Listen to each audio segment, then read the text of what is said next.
Welcome to the Mad in America podcast, your source for science, psychiatry, and social justice. My name is Tim Beck. Welcome to the Mad in America podcast. So Jeff Sugarman is a Professor Emeritus in the Education Department at Simon Fraser University at British Columbia, Canada. He has written extensively on topics including the psychology of personhood and human agency, the sociopolitical influence of psychology, the psychology of neoliberalism, and the development of a critical psychology of education. He is a past president of the Society for Theoretical and Philosophical Psychology, which is the Division 24 of the American Psychological Association. And he's also a former associate editor of the Journal of Theoretical and Philosophical Psychology and the journal New Ideas in Psychology. He has co-edited books, including The Wiley Handbook of Theoretical and Philosophical Psychology, which was published in 2015, and A Humanities Approach to the Psychology of Personhood, which was published in 2020.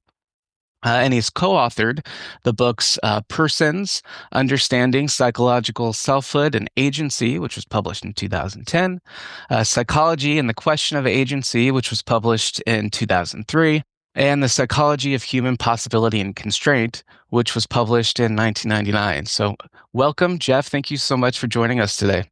Nice to be here. Nice to speak with you, Tim. Over the past 5 or 6 years, I've been reading your writing, critiquing neoliberalism and its relationship with psychology with a lot of interest.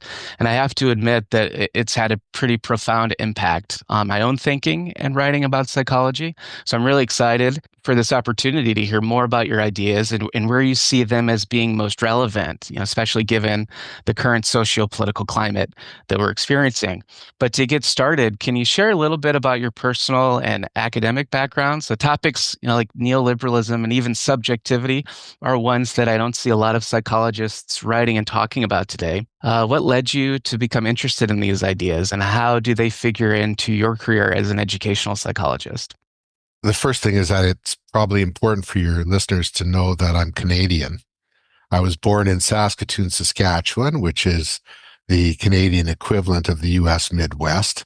And I've lived my whole life in Canada. I was educated in Canada. And I began my studies in psychology at the University of Waterloo in 1974. That's 50 years ago. And, I blinked and I've had a career, but the 1970s was a very adventurous time in psychology. Less than a decade earlier, you'd had Timothy Leary saying, tune in, turn on and drop out. I mean, this is a very, very different time. It was adventurous. It was one of the new frontiers. It was unexplored.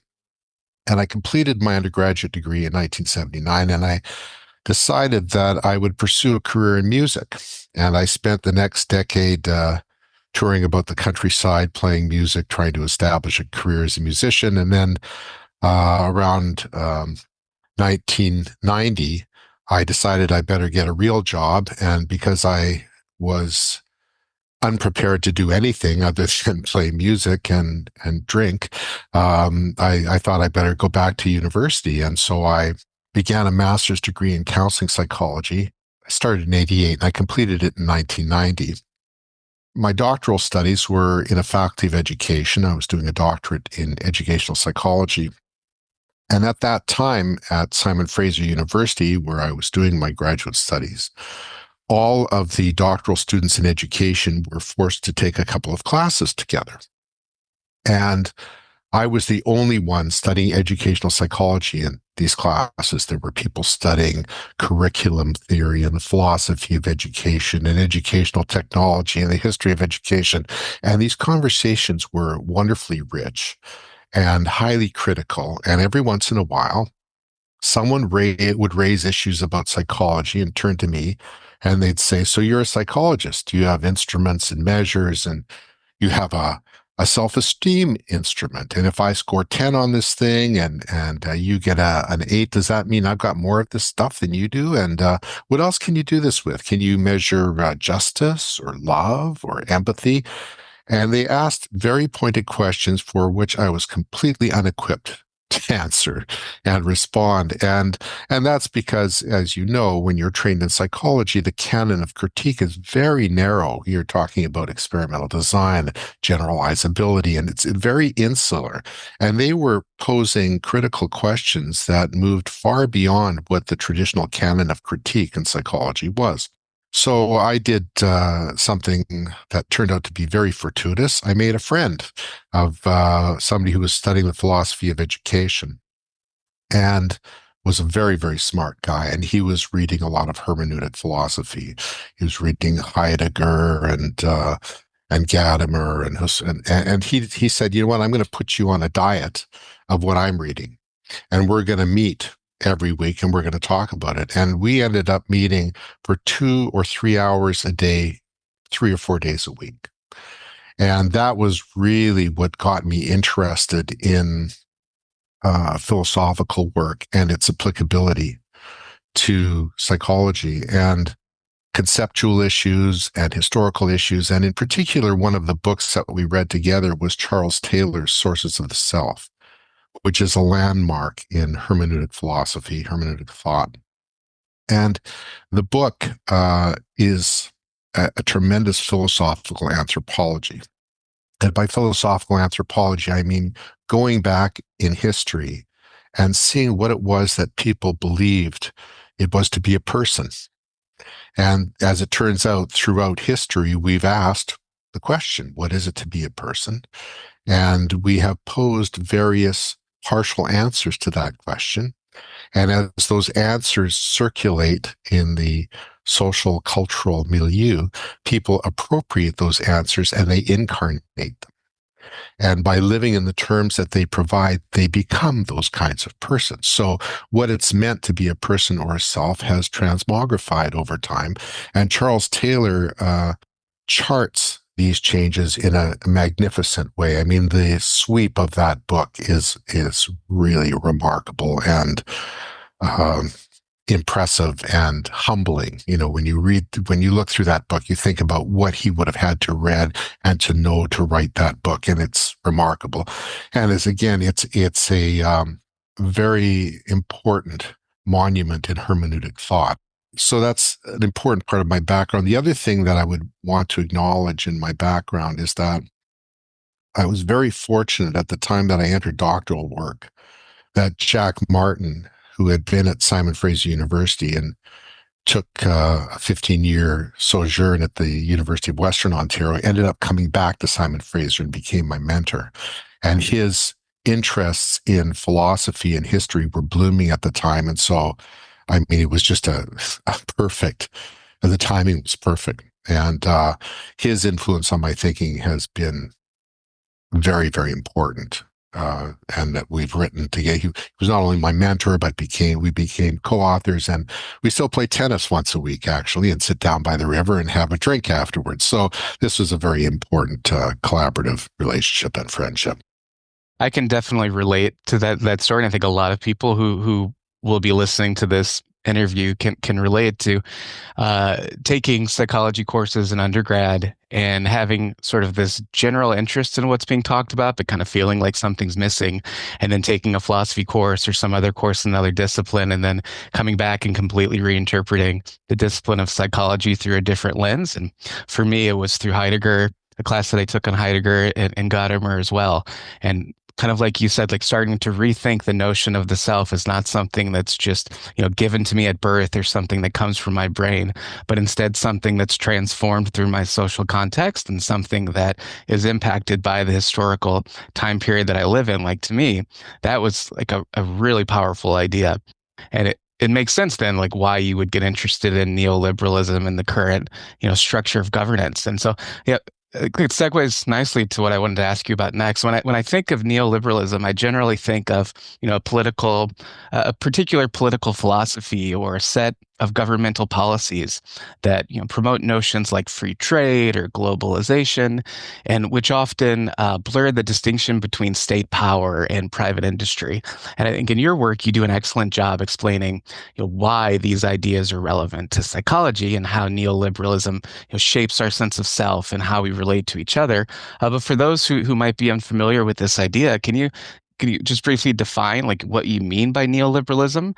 And then can you say a little bit more about which authors or theorists you've drawn on in your thinking about neoliberalism specifically? I'm going to preface what I'm going to say by how I became interested in neoliberalism. And it really was prompted by my experience in the classroom. As you will learn, and probably are starting to get a sense of, there's a very strange feature of our job as professors, and that is that we get older, but our students stay exactly the same age. And over time, we're able to mark the changes in the generations of students as they pass through our classes, and you can see differences in them.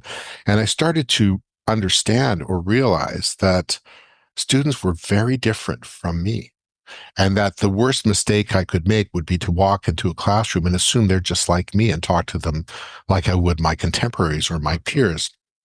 And there were some things that I read probably around 2010 or so that started to get me very interested in exploring these differences. And one of them was Ken Gergen's book, The Saturated Self. And the second was a piece that was published in the Psychohistory Review, which is now a defunct journal. It was written by Phil Cushman and Peter Guilford, and it was called something like The Self, or From Emptiness to Multiplicity, The Self at the Year 2000. And there was a little book by Richard Sennett called The Corrosion of Character. And the ideas that were being explored started to coalesce into something of an explanation for not so much why these students were different, but how they were different. And I started to look into explanations for why they were different. And I started to look, because I was already of the mind that human beings are forged in sociocultural milieus and their psychology is formed as a reflection of those milieus. I started to look at what's the contemporary sociopolitical structure, and I started to read about neoliberalism. And, neoliberalism is this pervasive, all-encompassing ideology that proposes the market as the central organizing principle of human existence. And it gets instantiated as a set of policies of the sort that you described, with, deregulating capital markets and ensuring competition and promoting free trade regularization. And there's all of these features that are actually quite concrete. And there are economists that say that, neoliberalism is a meaningless term. I think it's quite meaningful, because these policies, you can see them. They're very concrete.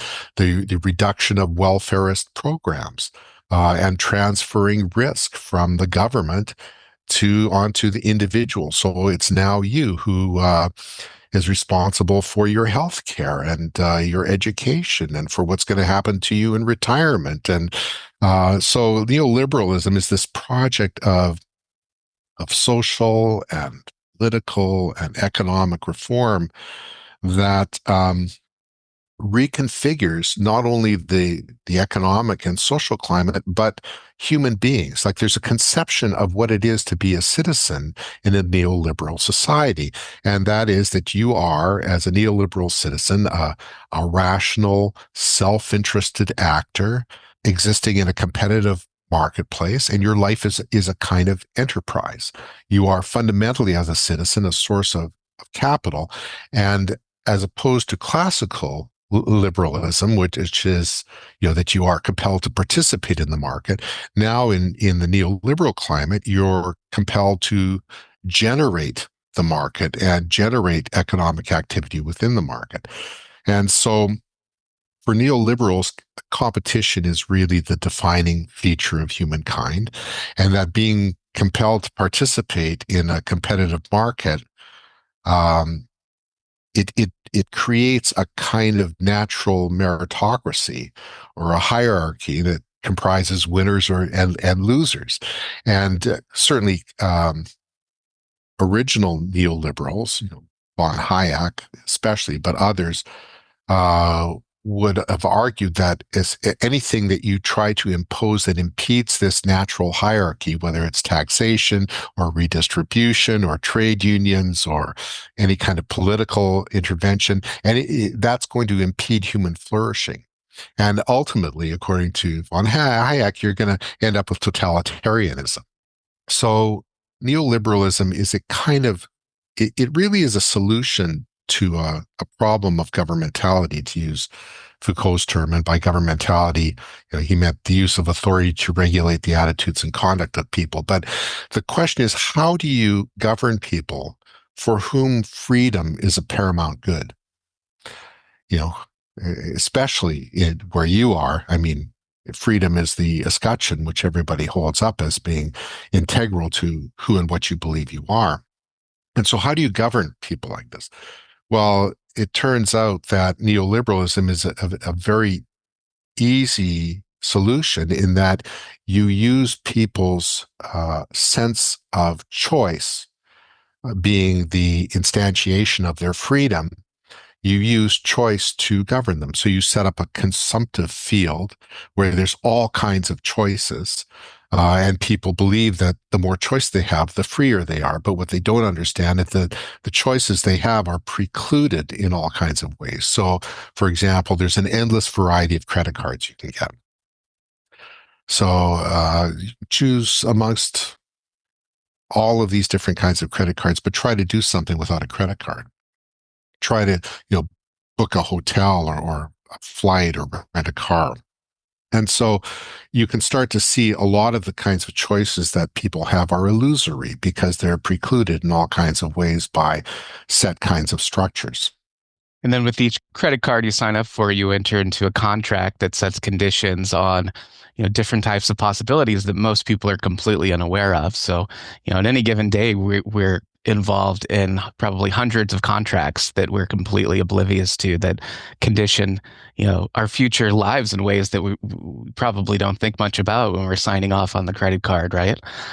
So yeah, it's a really great example. And so one important point that you seem to make is that neoliberalism relates to psychology, not only because of how it, as an ideology, shapes how we understand ourselves and how we interact with each other in the ways that you mentioned, but also by rating ourselves in marketing and financial terms rather than other types of human attributes or values, right? But it relates to psychology even more specifically because it dictates how psychologists conduct research and how psychologists practice with clients. And so there's one article of yours that I was reading about neoliberalism and psychological ethics that was published a few years ago, and you discuss a striking increase in social anxiety diagnoses over the last 30 years or so, which you attribute to two main reasons. One is the rise in pharmaceutical advertising beginning in the 1990s, and the second involves increased demands for us all to engage in self-marketing and social networking as sort of preconditions to living a successful life within our society. And to me, both of these phenomena have pretty obvious implications in terms of how discourse and assumptions about psychology, and in particular mental health, are changing. But can you say a little bit about what stands out to you regarding these two phenomena? How are they related? And why were these examples so important for you in terms of linking psychology to neoliberalism? This work was done by Sarah Hickenbottom, who was a former doctoral student of mine. And part of it is a product of my interest in something called historical ontology, which was the work of Ian Hacking, and in particular, his work with what he called transient mental illnesses. And these are conditions that emerge in time and then they disappear. So things like multiple personality disorder, it came up in the 1950s. It had a heyday where, there were people showing up with multiple personality disorders in psychiatrists and psychologists' offices. And there were movies being made about it. And there was actually even, I think at one time it was so popular, there was a bar in New York that was for split personalities, that you could go and meet other people with split personalities. And then it kind of disappeared when they changed the DSM. Multiple personality disorder became dissociative identity disorder, and you don't get diagnoses of that very often. It becomes a kind of pillar for other kinds of diagnoses. And so social anxiety, all of a sudden you had this epidemic of social anxiety. Um, and so part of the interest that Sarah had, and which I picked up on, was why at this point in time did social anxiety become epidemic? How did it all of a sudden become popular and to the point where had become, I think, the third major diagnosis or the third most common diagnosis in amongst psychologists and psychiatrists. And I think that it became apparent to me that it was linked very strongly to neoliberalism and the idea that, you have to be out there networking and you have to be presenting yourself as ebullient and energetic and industrious and impress people with your extroverted kinds of capacities. And there's a lot of people that just don't fit very well, and that kind of a condition of being anxious in social situations, being humble, being, we used to call these people shy. That this was made to stand out in a way that it hadn't stood out before. And so the idea with historical ontology is that every not only psychological feature, but social feature has a history to it. Everything that exists in the social and psychological realm comes into being with a certain historical trajectory. And to understand what it is, you have to understand that history.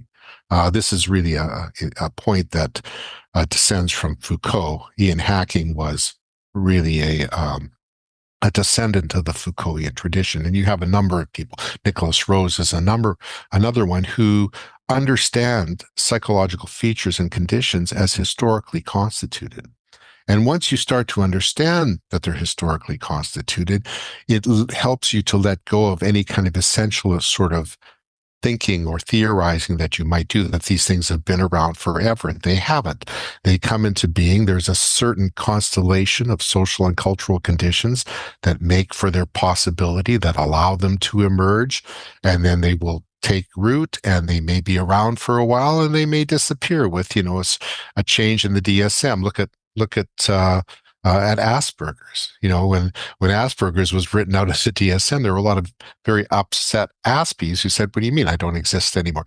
But it's this idea that you start to understand the contingency of these things and the particularity of them, that they are to be understood in their historical particularity, not in terms of some essential defining essence that transcends history and social practice.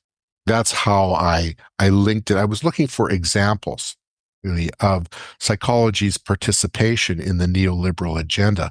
And this is not necessarily done purposefully, but neoliberalism has become something in which we are all so complicit that we unknowingly participate, and it's very difficult to extricate ourselves from that.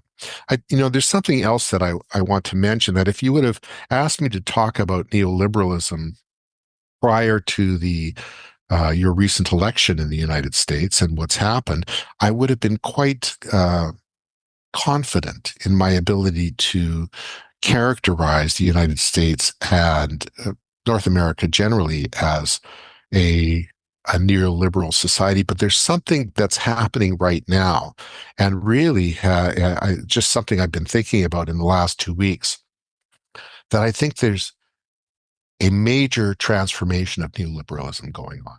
And Nancy Fraser talked about progressive neoliberalism, and this was the effort of corporations to co-opt progressive causes, feminism, environmentalism, the Black Lives Matter movement, and so forth, to co-opt those kind of progressive causes basically to make more money. And I thought this was interesting, but I don't think this was really a major transformation of neoliberal ideology. I think it was basically business as usual. But I think something is happening now which is very, very different. And I think what you have is a kleptocracy that's being inserted in the middle of neoliberalism. And I'm starting to think that maybe we are undergoing a phase of change, which I would call, and this is just from yesterday, kleptocratic neoliberalism, which is kind of I would define as an abuse of power and process within a neoliberal economy to hone a very narrow set of closely interconnected political and economic actors who use their power and wealth to further consolidate their position by fixing and manipulating markets, by misappropriation, rigging privatizations, setting up means and systems for their personal enrichment at the cost of citizens' taxes and wages and standards of living. And this is, I think, being abetted by tactics that insulate the political and economic decision making from democratic forms of control. And what you have is power and wealth moving into fewer and fewer hands. And the ways that this kleptocracy fits and makes use of neoliberalism or the neoliberal agenda is that it works really well with the idea of privatization, with the idea of reduction of government welfarist programs, reduction of taxation for corporations, stripping away controls and regulations, whether they're financial or environmental, purposefully undermining the power of labor movements and unions, restricting public influence over policy and legislation. You have, market imperialism. You have commodifying and subjecting to the market what traditionally were non-market kinds of services and goods and institutions. And I think, the expansion of government and corporate surveillance fits with this well. So I think neoliberalism provides very fertile grounds for this kind of kleptocracy. And there's some other things that I think are interesting. Kleptocrats have very little respect for the law, which they see as something that can be bent or broken if it suits their ends. They have armies of lawyers that do their bidding and make it very difficult for people who aren't similarly equipped to oppose them. And all of this siphons wealth upwards. I was reading that in ancient Rome, 1% of the population controlled 16% of the wealth. This is the Roman Empire. Right now in America, 1% of Americans control 40% of the wealth. Right? And what are the consequences? Well, you have chronic underemployment and unemployment. You'll have a dramatic drop in the accessibility and quality of healthcare. You're going to have more decline in educational standards. Right now, I think you have child poverty that rivals what it was in the Depression. You have the degradation of the ecosystem, the rise of the far right and, demagogues like Trump and Musk, who are foolishly thought, I think, of knowing and doing what is necessary to resuscitate America's former greatness. And in the world of kleptocratic neoliberalism, it seems to me that everything becomes a commodity and you exploit it until it's completely exhausted or it collapses without any regard for the consequences. Isaiah Berlin, who was the Russian-British philosopher, brilliant, once said that freedom for the wolves usually means death for the sheep. And I think that's where we are.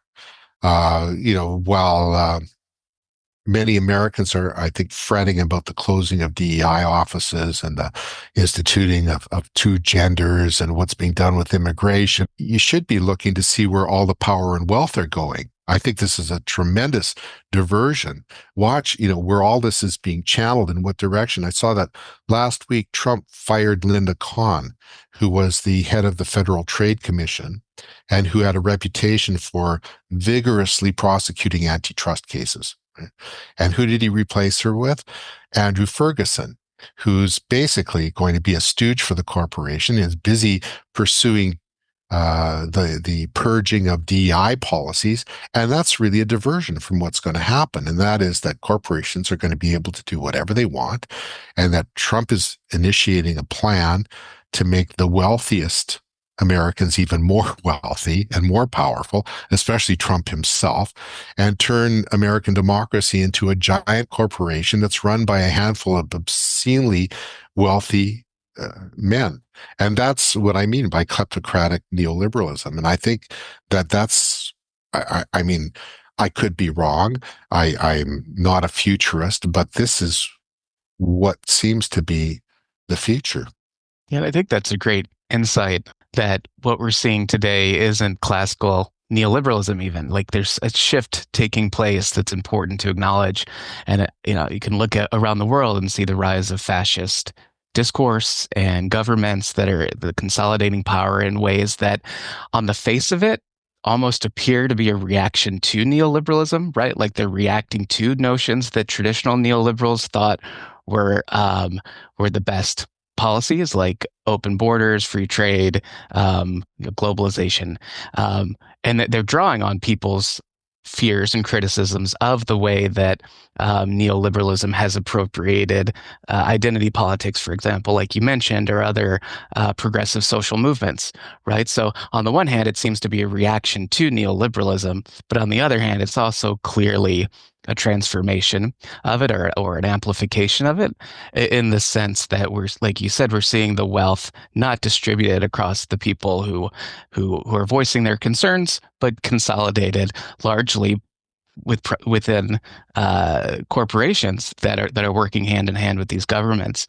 And so that leads me to something else that I was curious about with especially with the second point that you make in terms of you know uh, how neoliberalism and psychology are related. You noted that part of this involves increased demands for all of us to engage in like self-marketing and social networking as a way to be successful. And for me, I can't divorce that from social media and the internet and contemporary information technologies. These seem to be so essential to our life, right? Like, even with the TikTok ban, you see that people go into almost like a crisis just with that website closing for a matter of 12 hours because they've become so dependent on that as a form of not only interaction, but more importantly, like their livelihood, like their ability to generate income has become dependent on these platforms. And so on the one hand, I like this idea of historical ontology because it lets us think about, well, things haven't always been this way, so they can be different. But on the other hand, being different doesn't necessarily mean that it's going to get better. Like things could get a lot more difficult. So given how central, the internet and these, media platforms are that are owned by the people who are also contributing the most funds to a lot of these politicians, given how, central those are to our life, what do you see as the alternative? Like, is there an alternative to this shift to what you call kleptocratic neoliberalism? We need something of what I would call a moral renaissance. And that is a cultural movement that's capable of generating moral and civic perspectives with which to face what I think is a very frightening future for which we are woefully unequipped, socially, morally, ethically, politically. And as we become increasingly ensconced in our algorithmically curated, ideologically insulated filter bubbles, we lose sight of our shared predicament, but it doesn't lose sight of us. And I still think that I have a tempered belief that the most powerful sources of individual and collective change are ideas. So right now, the morality that's built into the current neoliberal AI-assisted regime is what I would call preference utilitarianism. And it's really rooted in the ideas of Hayek and early liberals like Hobbes and Bentham, actually. And this is a regime that's driven by a conception of persons as fundamentally conduits of capital and creatures of desire, okay, who are fueled by their appetites that demand satisfaction. So neoliberal corporations, they use AI technology to optimize these features of neoliberal persons by efficiently balancing the fulfillment of their desires with what the market will bear. And what underlies the priority of optimization is the assumption that human well-being consists in the satisfaction of their preferences. So the good, if you want to call it that, is simply whatever maximizes individuals indulging their preferences.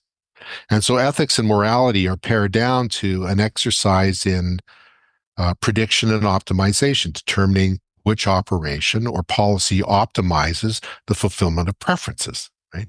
And differences of worth across the preferences don't mean anything because preference itself is what determines value. It's simply assumed that my life is better the more my preferences are fulfilled, and the consideration of why optimizing is optimal for human well-being, and sometimes it isn't, by the way, or the satisfaction of individuals' idiosyncratic preferences is a worthy aim to which to orient individual and collective life. So ethics and morality, though, are a space of critical reflection on what our preferences ought to be. And I think that's what needs to be resuscitated, because that space has shrunk considerably. I want to elaborate a bit. There's a Harry Frankfurt about 50 years ago. He was a wonderful philosopher. He drew a distinction between what he called first order desires and second order desires. So first order desires are desires about things other than desires. So I might have a first order desire to have a drink, or to have a cigarette, or to have sex, or read a novel.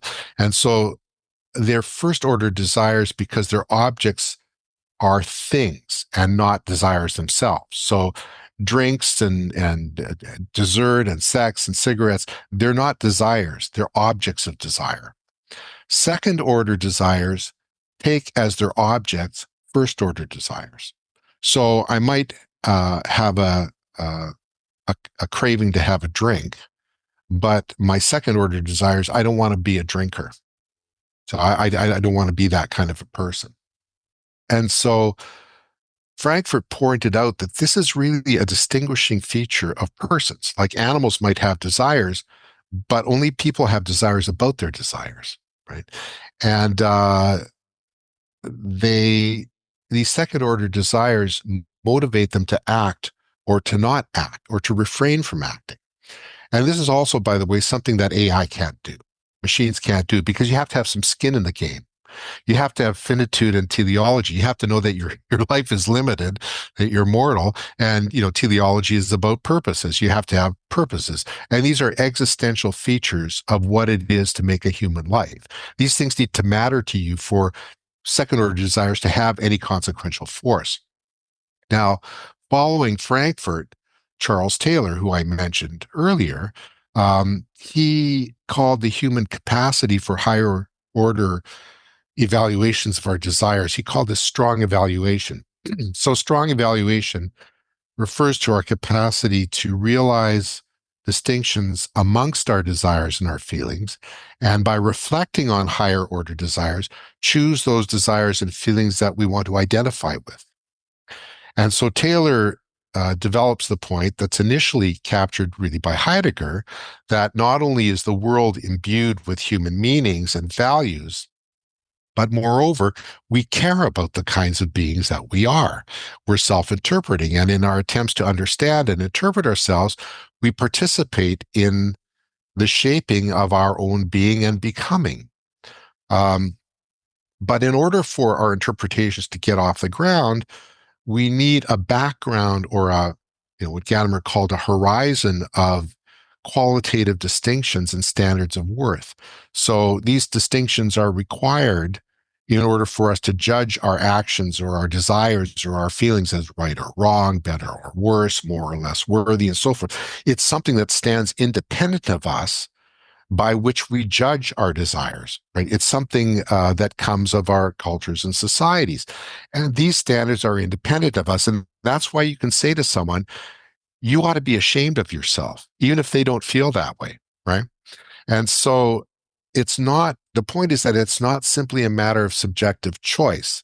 There's a social and a cultural background of intelligibility against which some things are made to be more worthwhile than other things. Things are seen as right or wrong, and so forth.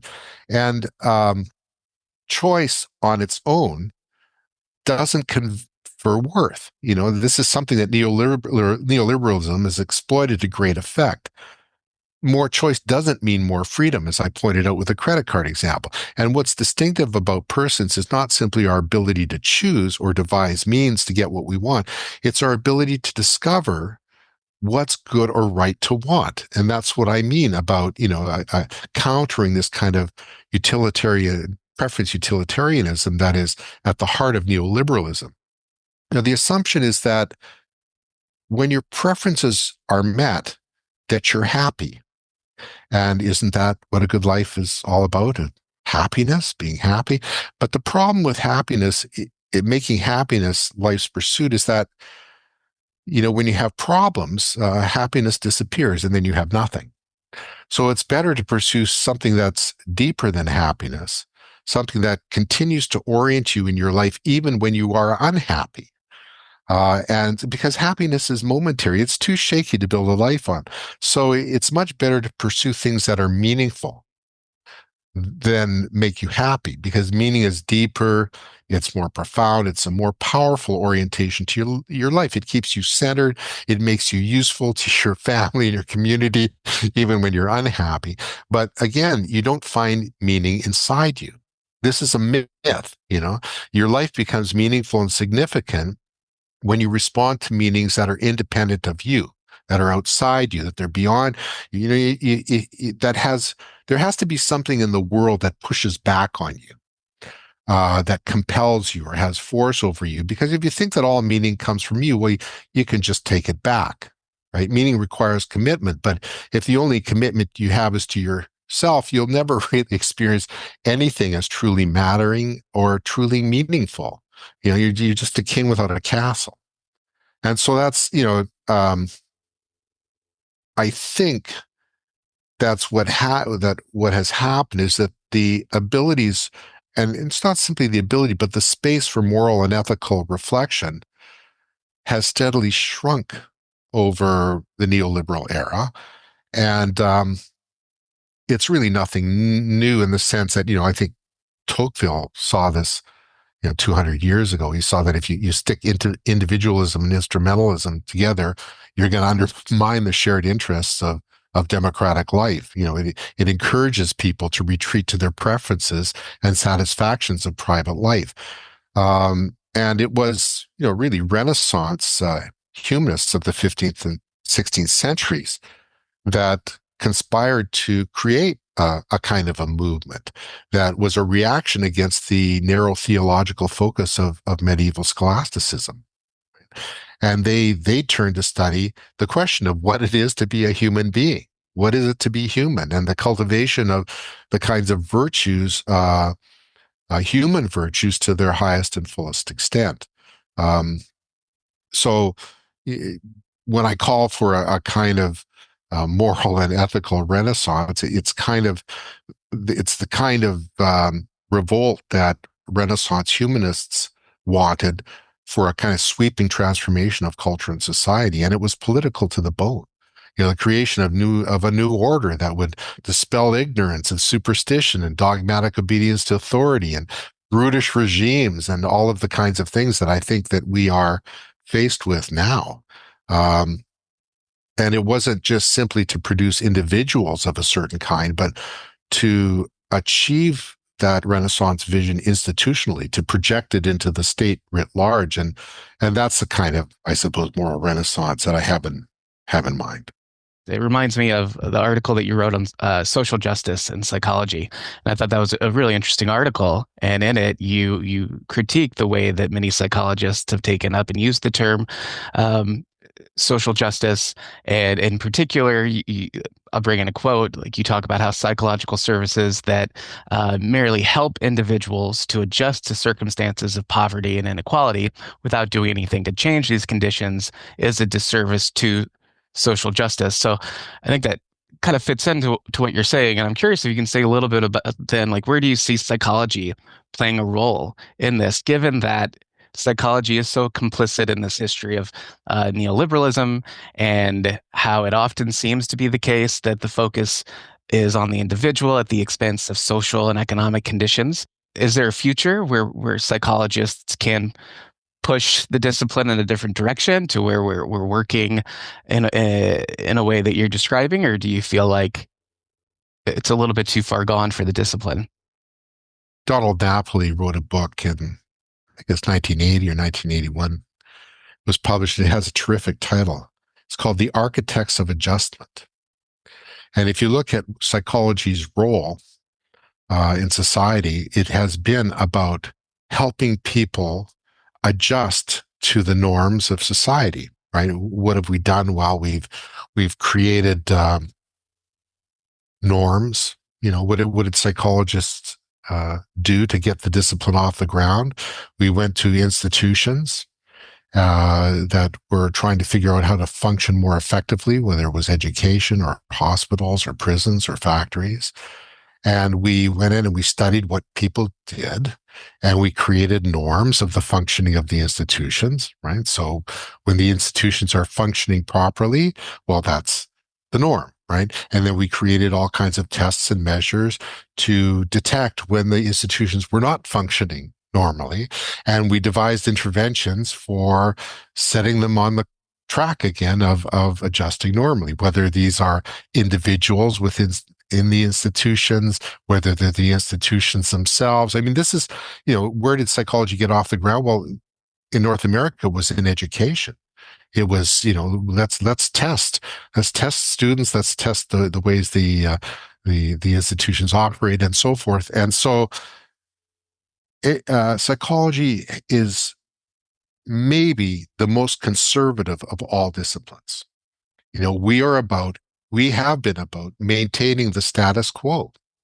And so if you're expecting, radical transformation to come out of psychology, I think this is an unrealistic expectation. Now, that said, there are all kinds of marvelous movements within psychology. If you look at liberation psychology, if you look at critical psychology, if you look at the work that people in the theory and philosophy of psychology are doing, this is incredible, wonderful, transformational work, but it's a very small minority if you look at the mainstream of psychology. And the mainstream of psychology is highly conservative. And it's also, I don't see, like, where I live in Vancouver, there's an area called the Downtown East Side, which has the lowest socioeconomic status in the entire country. This is very, very poor people. I don't know or see a lot of psychologists working down there. I see them, in very nice offices where they're charging exorbitant rates to help middle to upper class people deal with their suffering, which, people suffer, and that's a meritorious endeavor. But really, if you're looking for social transformation, I don't really see psychology as a major source.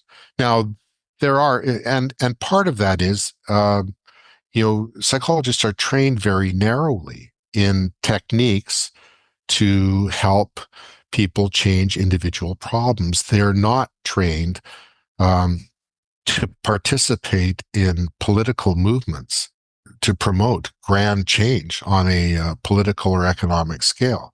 And if you want to do that, well, you're going to have to change the way in which psychologists are educated.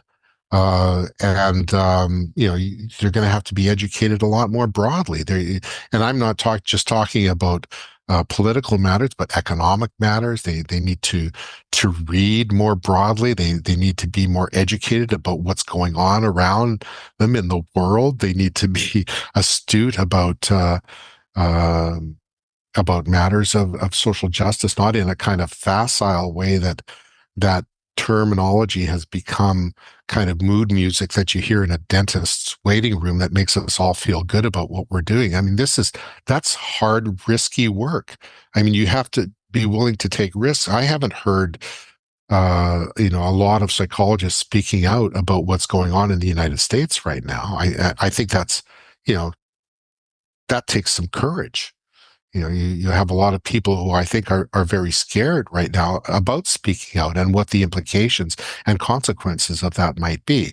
And so, in terms of what psychologists can do to promote, some sociopolitical change or to do things that are meaningful and important, that's a tall order. I'm not, by the way, I'm not calling psychologists on the carpet. I think that the expectation somehow that psychologists should play a major role in recasting society. That hasn't been their role, and I don't know that they're prepared for it. Thank you for summarizing that so nicely. But I did want to just give you the opportunity to say anything that maybe we didn't get a chance to talk about, or share anything we didn't get a chance to talk about, or talk about any projects that you might be working on that we haven't discussed yet. Anything you want to highlight to those listening, or just share anything about your future plans, like what's next for you. Now that I'm guessing you've stepped back from teaching full time at this point, is that right? I've stepped back from teaching entirely. I officially retired at the end of August this year. Although some mornings I wake up and I look at what I'm doing and I'm thinking, have I actually retired? I don't know if you're aware of David Goodman's project at Boston College of establishing an Institute for the Psychological Humanities. I'm involved in that, which I think is a very meritorious project and a very important project. And it's this idea that, psychology, particularly the APA, has been devoted to the idea that psychology should be made a STEM discipline. And in fact, I read a report in 2010 where the APA argued that psychology is a STEM discipline and should be considered a STEM discipline because, of course, that's where all the money is. And so what I think is so important about this idea of the psychological humanities is it's something to be juxtaposed against psychological science. And it's the use of the humanities disciplines to inform us about the nature of human psychology. And I think that the humanities are often overlooked or diminished by those who see psychology as a science and don't see the value in literature, in art, in history, in philosophy as modes of inquiry that can be applied to psychology and enrich our understanding of the human condition. I think if the goal of psychology is to understand the human condition, you can learn a lot from literature and art. I mean, if I want to know something about human psychology, I'll read a really good novel. I won't go to a stack of journals and start pouring through reports of studies of group aggregates that only apply to group aggregates. I want to know about a person, about an individual, and the kind of life that they've led and how they've been positioned to lead that kind of life by the constellations of relationships and conditions around them, because we are products of our history and our social and cultural milieus, and art and literature have been tremendous ways of understanding those milieus. So I'm involved in that project. I have a piece that is going to be coming out on the Enlightenment and Foucault, which was a very interesting project with Thomas Teo, who I think you've interviewed, and who's a wonderful scholar in the theory and philosophy of psychology and critical psychology. I'm still very actively involved on journal editorial boards. I'm investigating the possibility of founding a journal. The psychological humanities, we'll see how all that goes. But, for a retired guy, what I really want to be doing is, feeding the hummingbirds and going for a long walk. Thank you so much for sharing all of that and for joining us today. I really enjoyed the conversation, and we were able to cover a lot in a short period of time. So thank you so much. Thank you for listening to the Mad in America podcast. For more news, views, and updates, visit madinamerica.com.